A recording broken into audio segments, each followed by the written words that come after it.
Hello students, welcome back to the channel.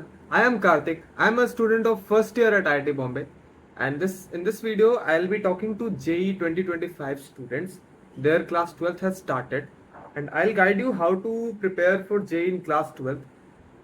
I've covered all the cases, whether you have wasted your class 11th that you should not have done, or you are an average student of class 11th. You have covered 50% of the chapters, and you are a good student. Okay, so let's start the video. अभी आप class 12th में आ गए होगे और आपको अभी थोड़ा excitement भी हो रहा होगा, थोड़ा नर्वसनेस भी हो रहा होगा, राइट? कि आप क्लास 12th में आ गए, जेई पास आ गए। एक्साइटमेंट किस बात का? कि आपका एक साल खत्म हो गया, 50% टाइम खत्म हो गया, 50% ही बाकी है। ओके, और बिलीव मी, ये जो 50% टाइम बाकी है ये बहुत जल्दी खत्म होने वाला है, बहुत ज्यादा जल्दी। ठीक है, सो जो अगर आपने क्लास 11th वेस्ट कर दिया है, या फिर अगर आपने पूरी तरह से कंप्लीट नहीं किया but you have a good knowledge कि 11th में आपने क्या पढ़ा है, तो उन दोनों के लिए सेम केस होगा। क्या देखो, increase your study hours and finish class 11th dependent chapter. Dependent chapters का क्या मतलब है कि क्लास 12th में कुछ चैप्टर्स ऐसे होते हैं जो कि क्लास 11th पर डिपेंडेंट होते हैं, राइट? क्लास 11th पर डिपेंड होते हैं। तो मैंने उन चैप्टर्स के लिस्ट दिए हैं, जैसे कि फिजिक्स में जो चैप्टर्स हो गया वो है vector, Newton's laws of motion and rotational motion. Rotational motion आप चाहो तो इन तीनों के बाद आपको करना ही पड़ेगा, क्योंकि जब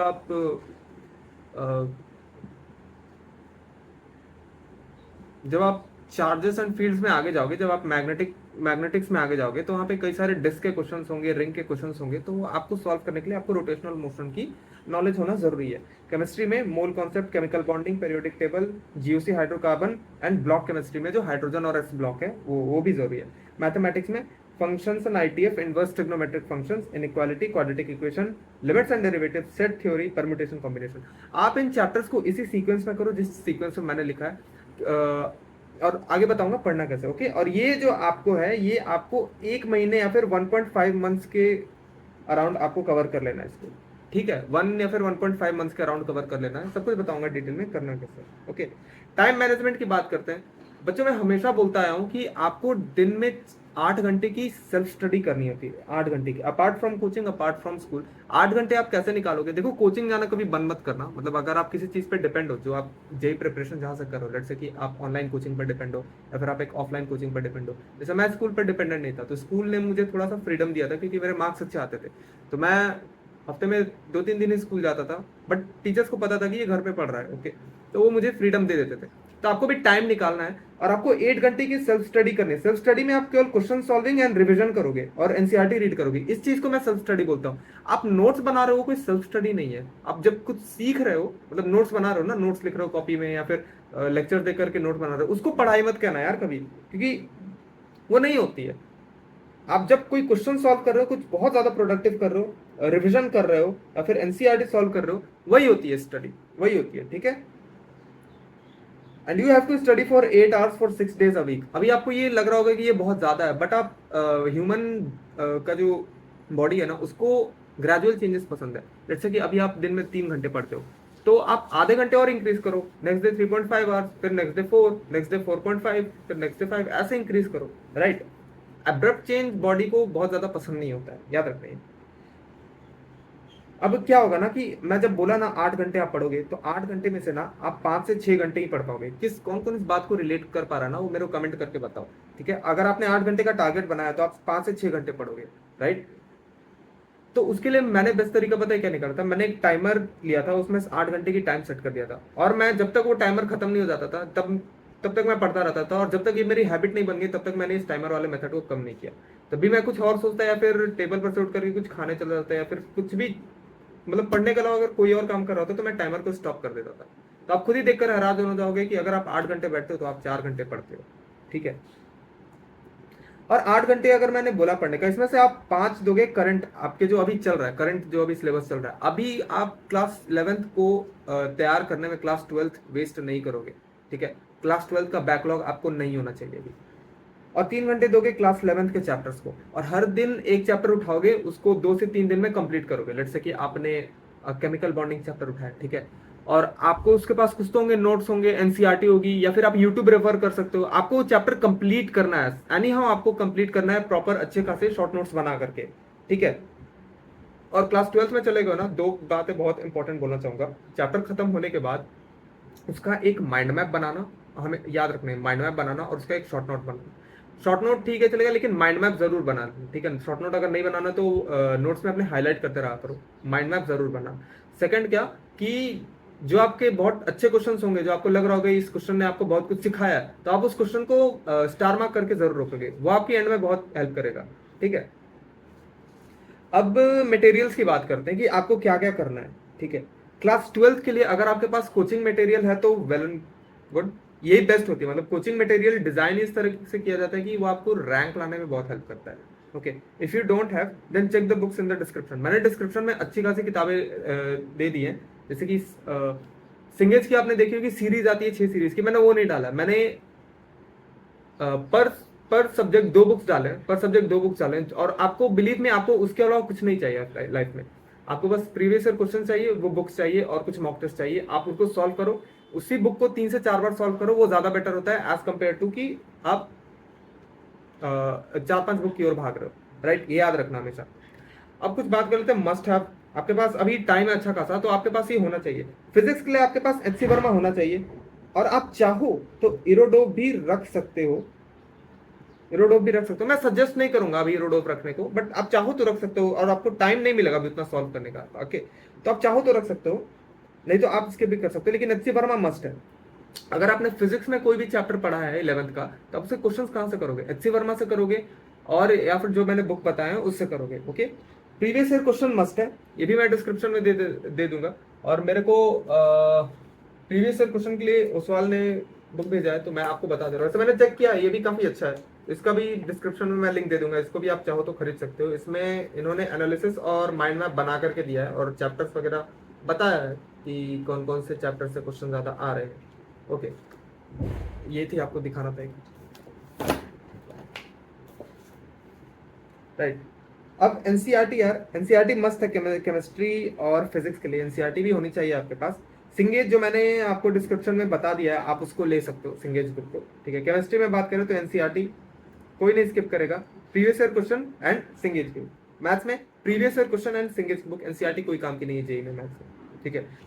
you can go blindly on these books, right. अगर आपको क्लास 11 का कोई चैप्टर प्रिपेयर करना, करोगे कैसे, मॉड्यूल्स पढ़ो, टीचर से अपने डाउट्स पूछो, बुक्स पढ़ो, या फिर आप यूट्यूब भी रेफर कर सकते हो। यूट्यूब में कभी कभी बहुत अच्छा कंटेंट भी मिलता है, ओके। जैसे मेरा कंटेंट है, फ्लेक्स नहीं कर रहा हूँ बट है, ठीक है।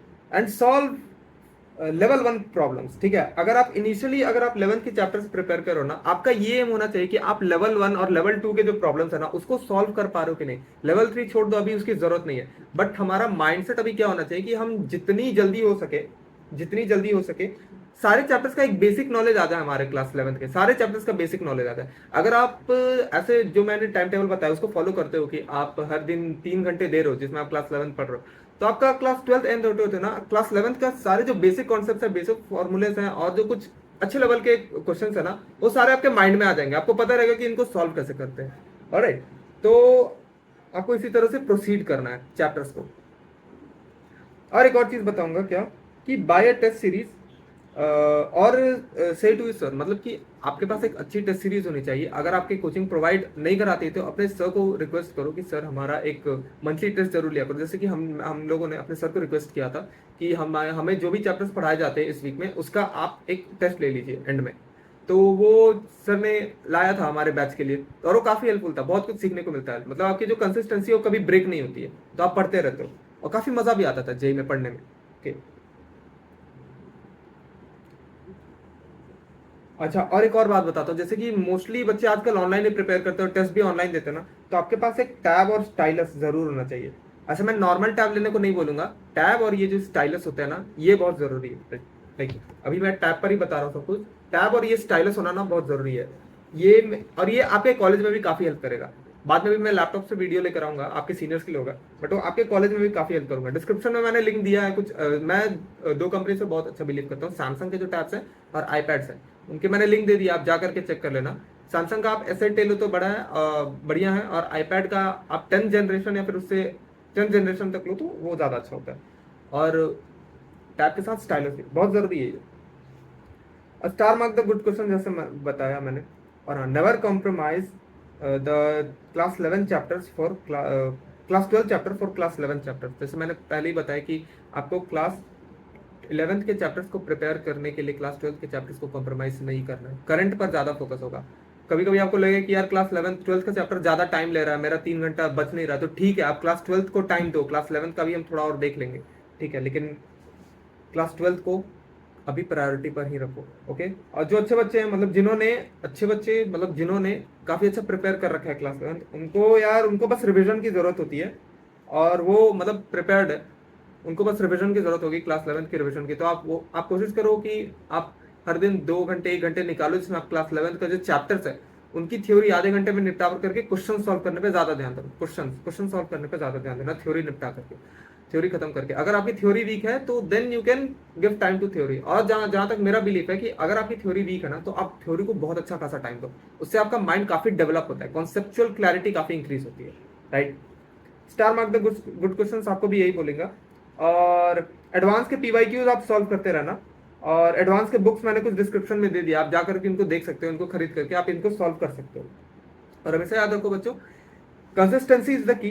नो मैटर कि आपके अभी एग्जाम में कितने आ सकते हो सकता है कि अभी एग्जाम में आपके 10% आ रहे हो, 15% आ रहे हो, 20% आ रहे हो, राइट। क्या मैटर करता है कि आपके जेई एडवांस से पहले आप 2 हफ्ते में जो मॉक्स दे रहे हो उसमें क्या मार्क्स आते हैं ना, वो मैटर करता है कि आपके जेई एडवांस में क्या नंबर आएंगे और उसमें क्या रैंक आएगी। अभी बस आपकी कंसिस्टेंसी और हार्डवर्क मैटर करता है, कंसिस्टेंसी और हार्डवर्क, नो मैटर कि आपके मार्क्स अभी कितने आ रहे हैं, ठीक है। तो हमेशा हार्डवर्क करो, कंसिस्टेंसी करो, और smart work hard work in the right direction is called smart work. तो इन्हीं चीज़ों पर ध्यान दो, कंसिस्टेंसी और हार्डवर्क, राइट। तो मैंने अभी जे 2025 के लिए सब कुछ बता दिया है। सो और सारे जो मैंने रिसोर्सेज बताया आपको डिस्क्रिप्शन में मिल जाएगा, आप देख सकते हो जा करके। और अगर आपको कोई डाउट हो तो आप मेरे को कमेंट कर दो, मैं उसका रिप्लाई दे दूंगा। तब तक के लिए see you in the next video, all the very best, bye bye. And you are the last JE batch that I will be guiding, I think, if I am not wrong. Okay, so bye bye.